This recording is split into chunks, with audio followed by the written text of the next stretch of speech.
Remember that other quote from Marcel Proust, who said that the key to eternal youth is not traveling to new places, it's having new eyes to see.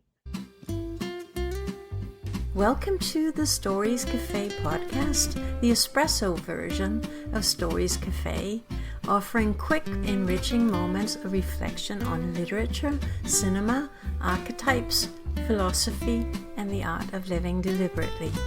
Just like a perfectly crafted espresso at a Parisian cafe, each episode is a brief pause for you to submerge yourself in something invigorating and fulfilling. I'm Annette Wernblad, course creator, internationally published author, and wanderer at heart. So cozy up as we explore the powerful world of stories, how they shape our lives, and teach us the art of living deliberately.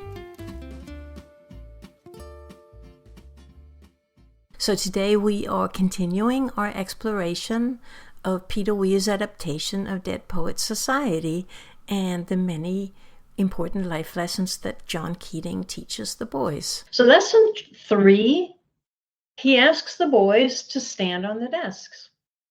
Stand up on the desk. He himself crawls up on his desk and looks out over the classroom. What is the point of that?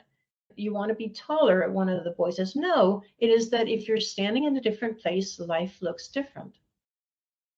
So if you look at life in a different way, you will see something different. And if you see something different, you actually start making new neural pathways in your brain. That's not what Keating says. That's what I sort of add.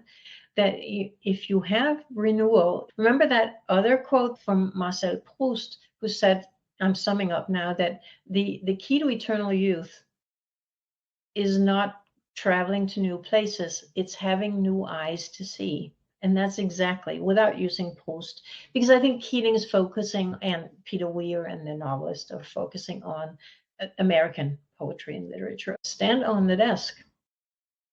What is the point of that? Again, a quote from Henry David Thoreau's Walden, perhaps his most famous quote of all. Most men lead lives of quiet desperation. Oh, I misspelled desperation. Most men lead lives of quiet desperation. Isn't that a potent image? I mean, we could talk about that for days. What does it mean, lead lives of quiet desperation? All the things unsaid, all the things unlived.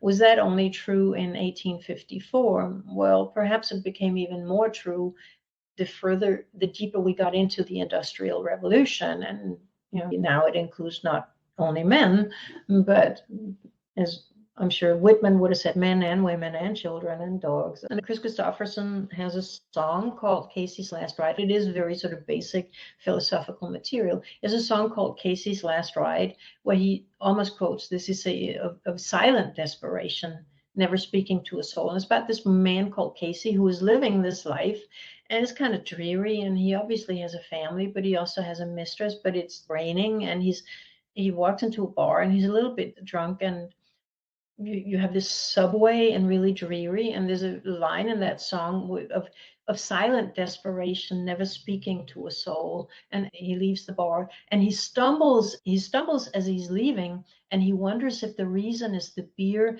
that's in his belly or the tear that's in his eye. And for me, that's one of the sort of best images of quiet desperation, never speaking to a soul. You don't say it out loud. So the take-home lesson, the takeaway from lesson 3 is dare to strike out and find new ground.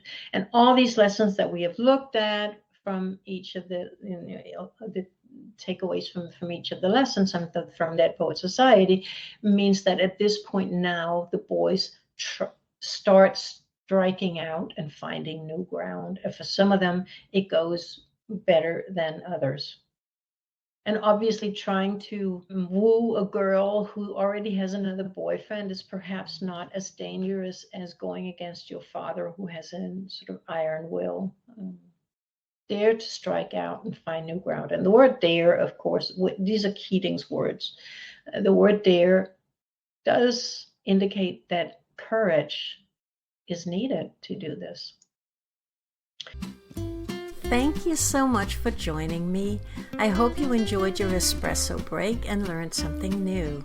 If you're eager to dive deeper into the world of stories and ideas, be sure to hit the follow button in Spotify or the plus button in Apple Podcasts so that you get each new episode straight to your podcast app. You can also visit us at Stories Cafe. Just go to stories-cafe.com. There you can explore free content for a taste of what we offer, or if you're ready for more, a paid membership unlocks in-depth discussions, full access to our archives, and a vibrant community of fellow story enthusiasts. I am so thrilled to have you here, and I look forward to welcoming you back to the Stories Cafe soon.